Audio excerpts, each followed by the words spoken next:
I couldn't escape the world as a little boy. When I was 6 years old, my parents bought me a globe, and they put this globe next to my bed.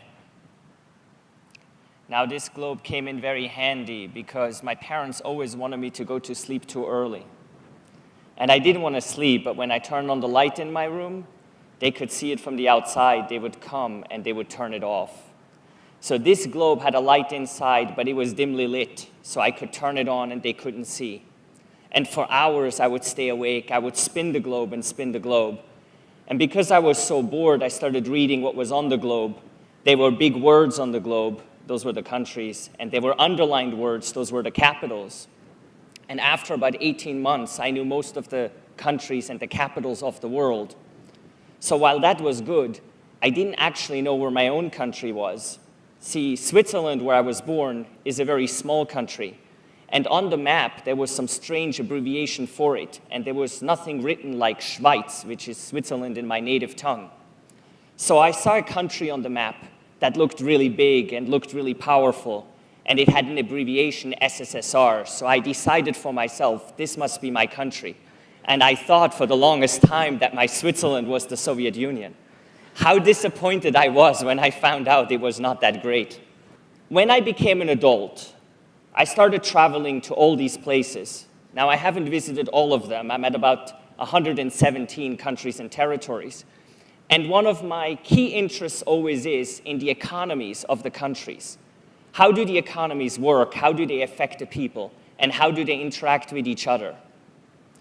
One of my most interesting economic debates I had in North Korea with my North Korean guide.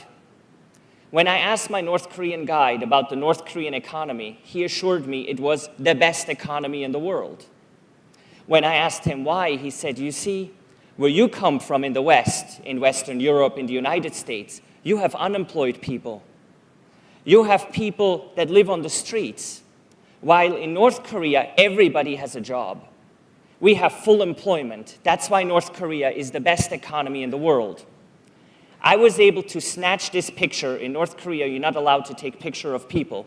But I was able to take this picture of a traffic lady. And she clearly illustrates what full employment means. They don't have traffic lights in North Korea. They have people doing it. Can you imagine our European economy or our Western economy if we replaced all the machines and all the tools we use with people? How amazing would that be? We would have no unemployment. Or would it be?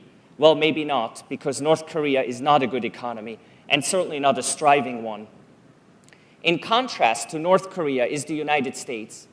Until last year, the US was the world's leading economy, the largest in the world. And what's impressive to me, it had this spot for over 100 years. What's so powerful about the US economy is the capitalism it has exported to all over the world. There are two aspects to this capitalism that I find most powerful. The US attitude towards entrepreneurship and its entrepreneurial spirit, which is exactly what led me to the United States when I was 16 years old. Second is the middle class, a strong, striving middle class, which is necessary for a strong economy.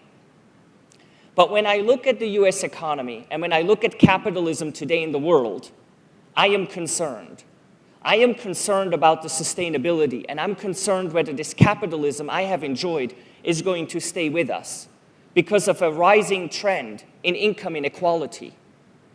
The top 1% of the world today owns 50%, and the bottom 99% owns another 50%.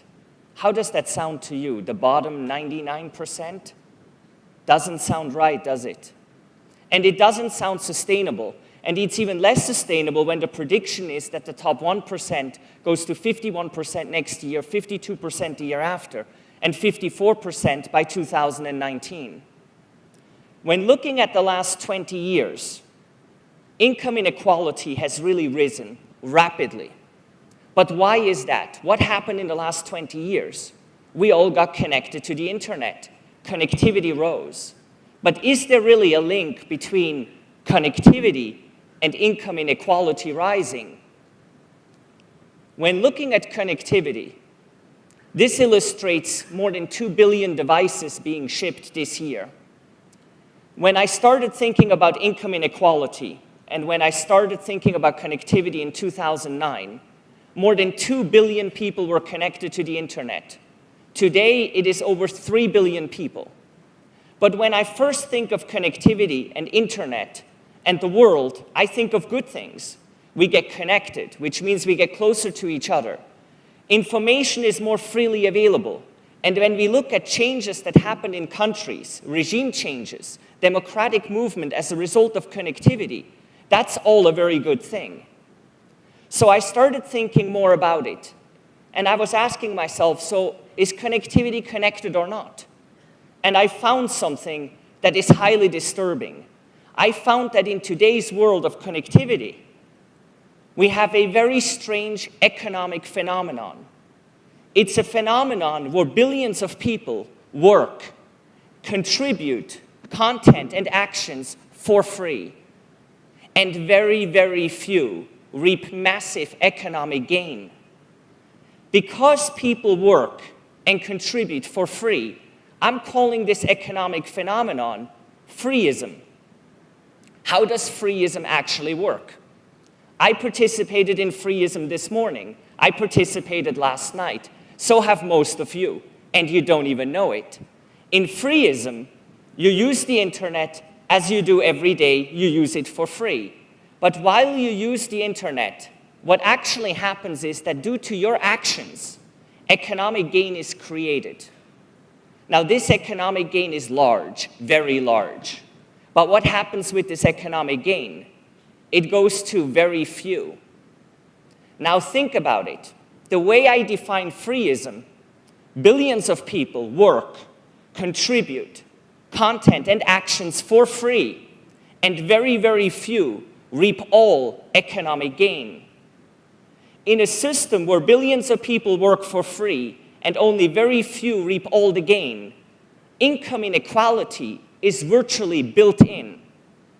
Now, I'm not saying that free-ism is the reason for rising income inequality, but what I am saying is it's a reason for it, a reason most of us have never thought about. In 2009, I had a vision. I had a vision of a more fair world, because when I think of free-ism, what comes to my mind, it's not fair. It just isn't. It doesn't make any sense. So I thought, why not create an economy that is fair? Why not create an economy that's based on sharing? Why not create an economy where if we contribute, we actually earn a piece that that contribution creates? If value is created, we receive something from it as a return. So when I asked my friends, what do you think about an economy that's based on sharing? And then imagine when we share with the people have a choice to either cash out for themselves or to share part of what they earn with the community. So sharing becomes true sharing, and they can do greater good in the world.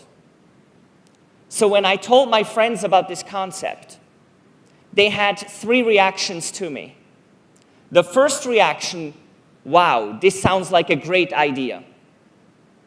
The second reaction, this is too good to be true.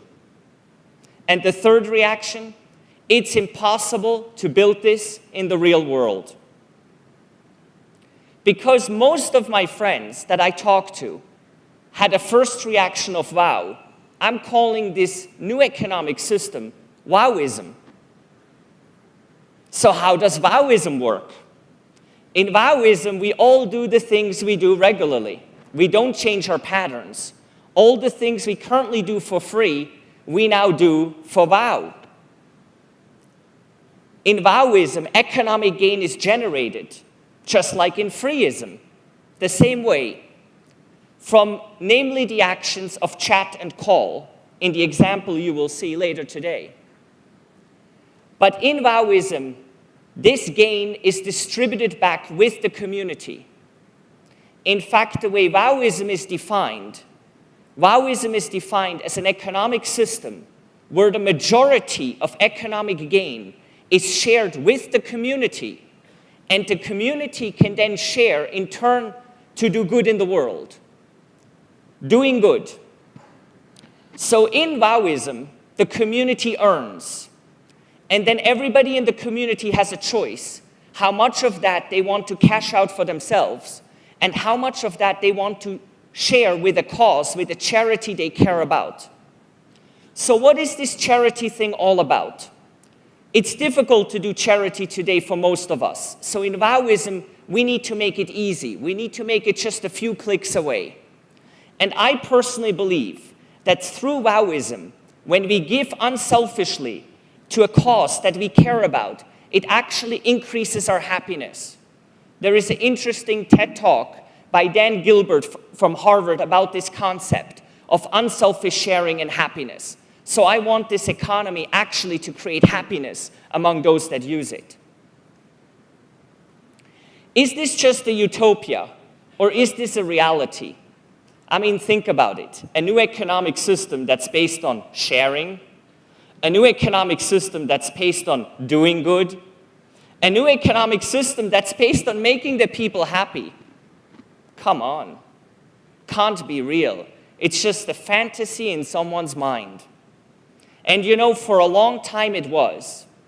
Because between the summer of 2009 and early 2011, I couldn't figure out how to take this concept, this WOW concept, and actually turn it into something real. Turn it into a platform that can actually work, and into a platform that can transform the way we use the internet every day. When I came up with a concept of how it could work, I called it WoWApp. And we put together a team of 70 people, and we started working on this concept of WoWApp in early 2011. Initially, we thought it would take us about 2.5 years. We knew we were building a new economy, but we weren't really thinking about it. We thought it was more like an app, a platform. But in reality, it turned out to be much more complex than that. WoWApp is, WOWism in reality, a new economy.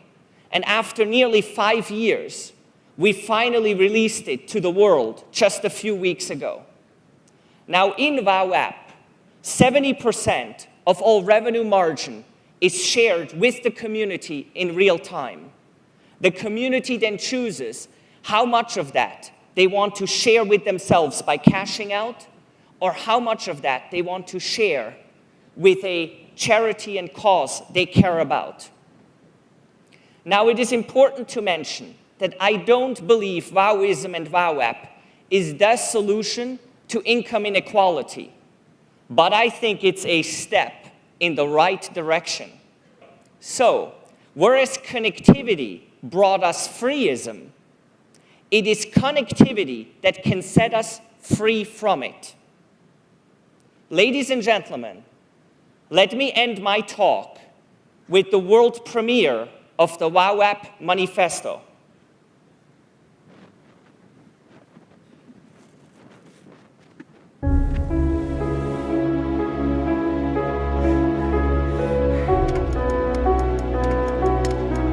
Isn't there something we missed in this grand scheme where the internet is everywhere? When did something that was supposed to connect the world start to isolate us from one another? Every day we hear bad news, and there's little you can do about it.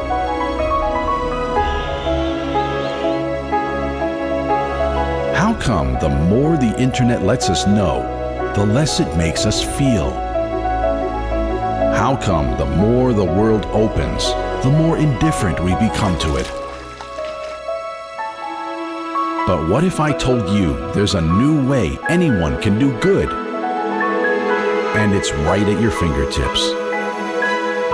Meet WoWApp. The first platform where you can chat, call, earn, and share, and do good while doing so.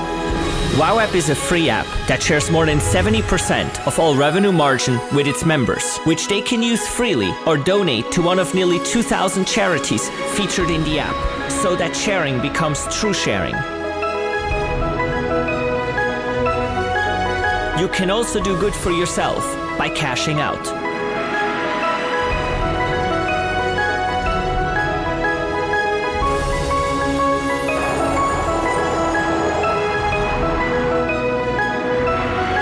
The more we come together, the more we can make the world a better place. Join the WoWApp community and discover the power of sharing. Let's make a difference in this world. It's time for WoW.